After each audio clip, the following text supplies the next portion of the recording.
दोस्तों, चुनाव शुरू हो उससे पहले ही जबरदस्त तरीके से एक ऐसा काम हो रहा है जो आज से पहले शायद किसी भी चुनाव में नहीं हुआ। दोस्तों, पिछले 24 घंटे में इंडिया गठबंधन को दो बहुत बड़े झटके लगे हैं।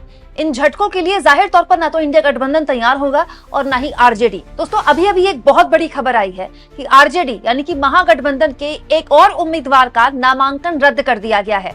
चुनाव आयोग के अधिकारी ने आखिर बीजेपी की शिकायत में ये फैसला क्यों लिया और कैसे 24 घंटे में ये आरजेडी के लिए दूसरा झटका है, पहला झटका कब लगा था, जल्दी आपके सामने मैं सब कुछ में रख देती हूँ। दोस्तों, हुआ ये कि बिहार के कैमूर जिले के मोहनिया विधानसभा सीट से आरजेडी की उम्मीदवार हैं श्वेता सुमन। इनका नामांकन रद्द हो चुका है। क्यों? क्योंकि आयोग ने उन्हें बिहार का मूल निवासी नहीं माना है, उत्तर प्रदेश का मूल निवासी माना है। ये सब कुछ बीजेपी की शिकायत में किया गया है। दोस्तों, बीजेपी ने दरअसल इस पूरे मामले में आरोप लगाते हुए चुनाव आयोग से शिकायत की थी कि श्वेता सुमन, जिनको आरजेडी ने टिकट दिया, दरअसल वो बिहार की है ही नहीं, वो उत्तर प्रदेश की हैं।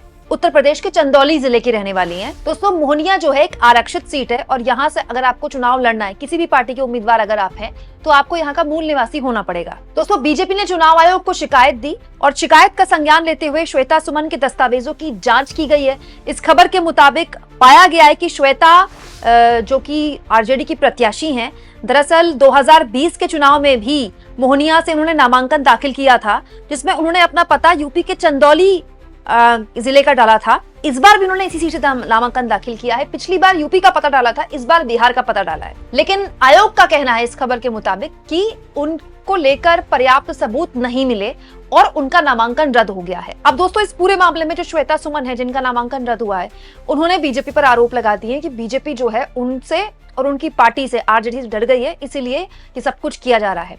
अगर आपको लग रहा है दोस्तों कि ये पहला झटका है, तो ये मैं आपको बता दूं, पिछले 24 घंटे में आरजेडी या महागठबंधन को ये दूसरा बड़ा झटका लगा है। कल मैंने आपको सबसे पहले एक खबर दिखाई थी दोस्तों, बिहार के पूर्वी चंपारण जिले की सुगौली विधानसभा सीट से आरजेडी के उम्मीदवार का नामांकन रद्द कर दिया गया था।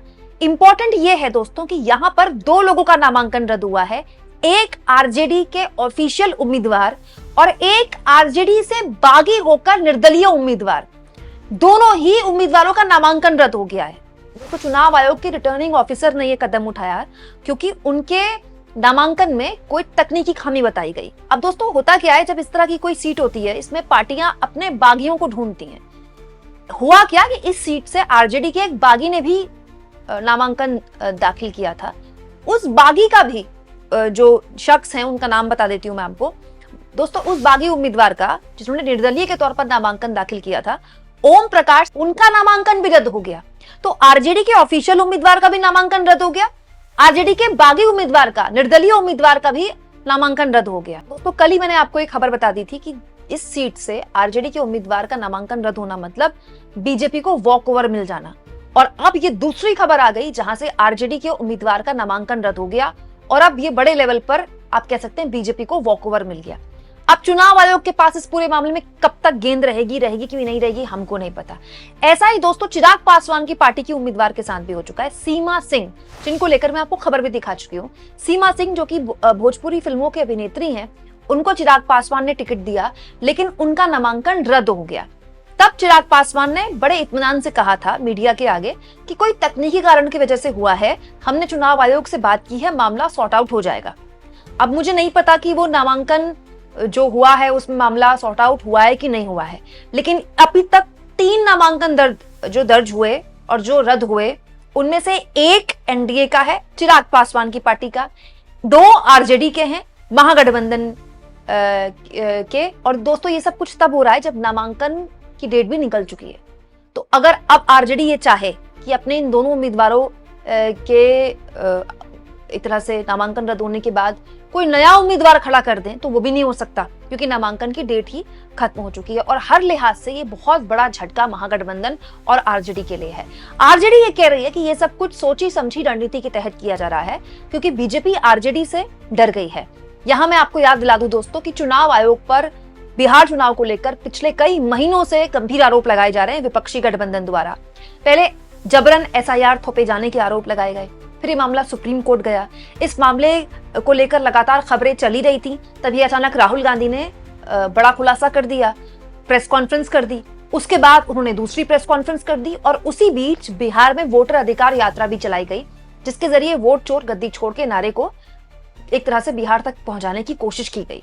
लेकिन हाल के दिनों में सीट शेयरिंग को लेकर इतना घमासान मचा दोनों ही गठबंधनों में कि ये वोट चोर वाला नारा जो था वो साइड हो गया। लेकिन दोस्तों अब इंडिया गठबंधन को या फिर ये कह लें कि महागठबंधन को जिस तरह से 2 मामलों में 2 सीटों में सीधा सीधा उनका नामांकन ही रद्द हो गया है, ये हर लिहाज से विपक्ष को चिंता में डालने वाला है। और ये इसलिए भी चिंता में डालने वाला है दोस्तों क्योंकि ये ऐसा मतलब हाल के सालों में किसी चुनाव में हमने नहीं देखा।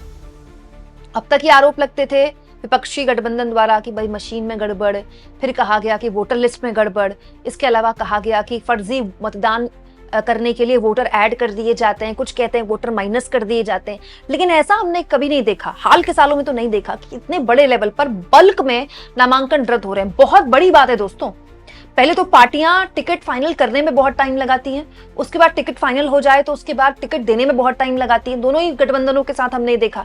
और अब जब प्रचार का वक्त आ गया है, दिवाली खत्म हो गई, छठ पर्व सामने है और पूरी की तरह से प्रचार अपने शबाब पर है, तब इस तरह से नामांकन रद्द होना यह हर लिहाज से बड़ा झटका है। दोस्तों अब इस पूरे मामले में विपक्षी गठबंधन जो है वो चुनाव आयोग पर आरोप लगा सकता है, बीजेपी पर आरोप लगा सकता है, जो कि वो करेगा ही और कर ही रहा है। पर अगर आप कल जो नामांकन रद्द हुआ है उसको लेकर जो वजह बताई गई थी कल, उसको अगर आप गौर से देखें तो ये बताया गया था कि जो प्रस्तावक थे वो केवल एक ही प्रस्तावक लेकर जो उम्मीदवार थे वो चले गए थे। दरअसल दोस्तों मैं करेक्शन कर दूं, कल जो नामांकन रद्द हुआ था वो वीआईपी के उम्मीदवार का था। दरअसल जो वीआईपी के उम्मीदवार थे वही आरजेडी के सिटिंग विधायक थे कल जिनका नामांकन रद्द हुआ था। तो हुआ क्या कि वो सीट आरजेडी की जीती हुई सीट थी, लेकिन वो गठबंधन के पास चली गई, यानी कि वीआईपी के पास चली गई, मुकेश सहनी की पार्टी की। तो वीआईपी ने क्या किया, जो गठबंधन के ही उम्मीदवार थे, वहां के सिटिंग एमएलए ही थे, उन्हीं को टिकट दे दिया। मतलब कैंडिडेट सेम रहा, पार्टी चिन्ह बदल गया।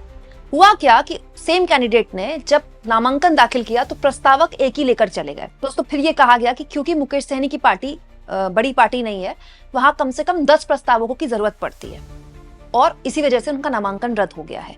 और अब जो वजह बताई जा रही है इसके लिए जो आरजेडी की उम्मीदवार हैं वो ये बताया जा रहा है कि उनके एड्रेस को लेकर यहाँ पर शिकायत बीजेपी की तरफ से आई। आप इसको किस तरह से लेते हैं कमेंट बॉक्स में जरूर लिखें और जितना हो सके दोस्तों चैनल को शेयर भी करें, सब्सक्राइब भी करें और थैंक्स और ज्वाइन के ऑप्शन से अगर आप चाहें तो कुछ आर्थिक मदद भी चैनल की जरूर करें।